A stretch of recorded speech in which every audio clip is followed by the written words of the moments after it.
الرحمن الرحیم السلام علیکم ورحمۃ اللہ وبرکاتہ۔ امید کرتے ہیں تمام دوست احباب خیر و عافیت سے ہوں گے۔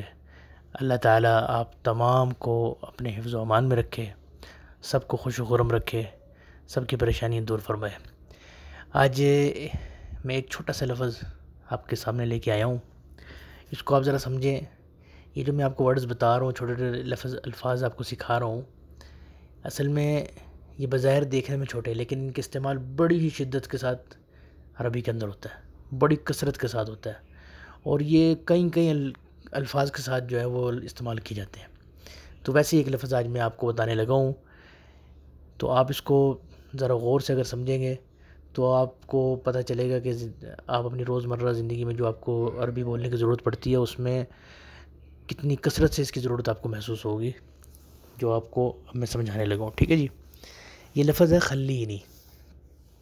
خلینی اس کا لفظی معنی ہے کہ مجھے چھوڑ دو۔ ٹھیک ہے،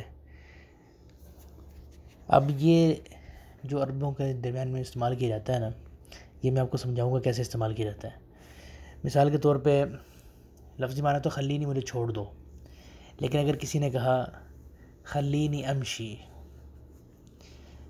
مجھے، تو اس کا معنی ہوگا مجھے، لفظی معنی اگر کریں گے کہ مجھے چھوڑ دو کہ میں چلوں یا میں جاؤں، لیکن ہم کیا معنی کریں گے اس کا کہ مجھے جانے دو۔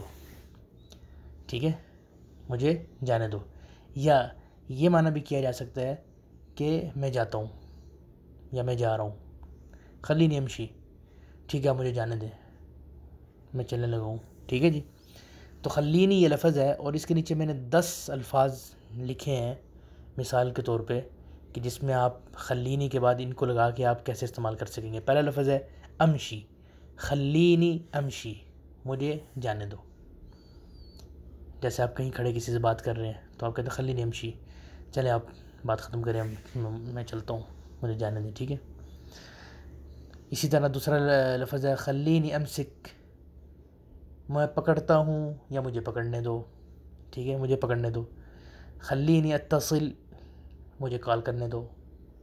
خلینی ارگد، یہ عربی میں نے نہیں لکھا، میں نے اردو کے اندر گاف ڈال دیا ہے، کیونکہ عربی میں یہ قوف کے ساتھ لکھا جانا تھا، لیکن بولا یہ ارگد جاتا ہے گاف کے ساتھ، اس لیے میں نے لکھا ہی گاف کے ساتھ ہے۔ ٹھیک ہے، خلینی ارگد، ارگد اس کا معنی ہے کہ مجھے تھوڑا سستانے دیں، مجھے تھوڑا سونے دیں۔ ٹھیک ہے، خلینی ارگد، مجھے تھوڑا سونے دیں، تھوڑا آرام کرنے دیں۔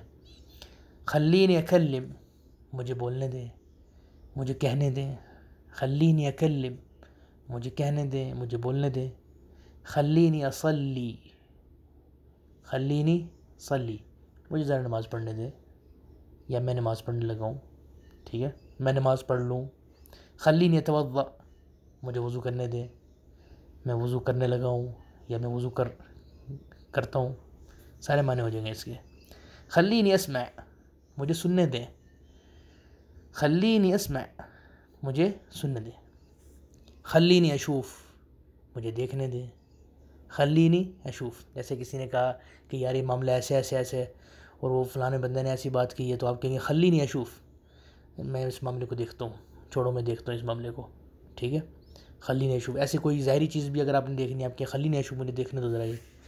ٹھیک ہے، خلینی اشوف۔ تو یہ 10 الفاظ میں نے مثال کے طور پہ لکھے ہیں، بے شمار الفاظ ایسے ہیں جن کے ساتھ آپ خلینی لگا سکتے ہیں۔ میں نے آپ کو سمجھا دیا ہے، لفظ تو آپ کہیں سے بھی ڈھونڈ سکتے ہیں، یہ میں نے آپ کو سمجھا دیا۔ خلینی، مجھے کرنے دو۔ ٹھیک ہے، خلینی امشی، مجھے چلنے دو، مجھے جانے دو۔ خلینی امسک، مجھے پکڑنے دو۔ خلینی اتصل، مجھے کال کرنے دو۔ خلینی ارگد، مجھے آرام کرنے دو، سونے دو، یہ دونوں معنی ہو جائیں گے۔ خلینی اکلم، مجھے بولنے دو، بتانے دو۔ خلینی اصلی، مجھے نماز پڑھنے دو، میں نماز پڑھتا ہوں، میں نماز پڑھ لوں۔ خلینی اتوضا، مجھے وضو کرنے دو، میں وضو کر لوں، میں وضو کرتا ہوں۔ خلینی اسمع، مجھے سننے دو۔ ٹھیک ہے، مجھے سننے دو۔ خلینی اشوف، مجھے دیکھنے دو۔ اور آخر میں نے ایک جو ہے جملہ عربی میں مطلب اس کو ٹرانسلیٹ کیا ہے۔ ایک دوست نے کمنٹ میں پوچھا تھا، اور انہوں نے بہت بڑے اللہ ان کا جزائے خیر عطا فرمائے، کافی بڑے بڑے جملے انہوں نے مجھے دیے تھے کہ اس پہ آپ ویڈیو بنائیں۔ تو ہمارے ویورز ابھی بالکل ان میں بہت سارے ایسے ہیں جو بھی بیچارے ابتدا میں صرف سیکھ رہے ہیں، اس لیے میں بھی چھوٹے چھوٹے الفاظ سے سکھانا شروع کر رہا ہوں. انشاءاللہ آگے چل کے بڑے بڑے جملے بھی انشاءاللہ بنائیں گے. لیکن میں نے ان کی مطلب ان کا ایک جملہ میں نے لیا اور کوشش کروں گا کہ ہر ویڈیو میں ایک جملہ ان کا میں ٹرانسلیٹ کر دوں تاکہ ان کو بھی اس کا فائدہ ہو جائے. میں کل آپ سے بات کرنا چاہ رہا تھا مگر آپ نے مجھے اگنور کیا. اب اس میں ایک بات سمجھ لیں آپ، میں کل سے مراد اگر گزشتہ کل ہے اور دن کا ٹائم ہے تو اس کا عربی میں کہا جاتا ہے امس. لیکن اگر گزشتہ رات مراد آپ کی کہ رات میں آپ سے کل جو رات تھی ادھر میں آپ سے بات کرنا چاہ رہا تھا، تو رات کو کہا جاتا ہے البارح. گزشتہ رات جو ہوتی ہے اس کو کیا کہا جاتا ہے؟ البارح. اب یہ ان کو پتہ ہوگا جن کو ضرورت ہے یہ بولنے کی کہ امس استعمال کرنا ہے کہ البارح. اگر آپ امس استعمال کریں گے تو آپ ایسے بولیں گے امس حاولت ان اکلمک لیکن میں انتبہتنی، یعنی میں نے کل کوشش کی آپ سے بات کرنے کی. حاولت مانا میں نے کوشش کی، ان اکلمک کہ میں آپ سے بات کروں، لیکن من انتبہتنی یعنی آپ نے مجھے اگنور کیا، میری طرف توجہ نہیں دی.